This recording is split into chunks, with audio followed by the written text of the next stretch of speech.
James Wier, and the enslaved boy Stephen, a debt paid in human lives, dedicated to those whose stories were erased from the record. In 1851, a small piece of paper quietly carried a heavy story. It recorded a debt between James Weir and the family of Anderson Berry, but hidden in the lines was something darker. A boy named Stephen, treated not as a child, but as a property.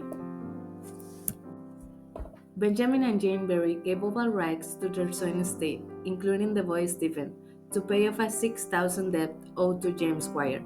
In the mid 1800s, James Wire was a wealthy landowner and a slaver in Kentucky and Texas. The Berry family, also from Kentucky, owed him money for land investments in Texas. Land and lives were part of America's growing economic slavery.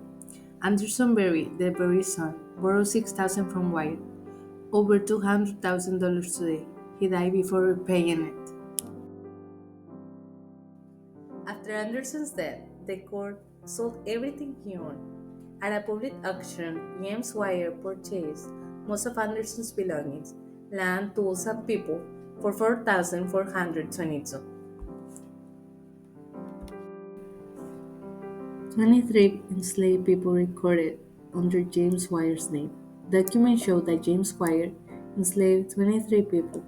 Each was listed only by age, sex, and color, but not by name. Stephen was one of the few names that survived on paper. Tax records show the total value of Wire's enslaved people as 50,000 the price of land, livestock, and human beings combined. The Berries surrendered the boy Stephen to Wire, saying they gave up all rights to him and to their son estate. This was their way of paying the debt. Stories like Stephen remind us that slavery was not just history, it was lived reality. Each name in these records tells a human story.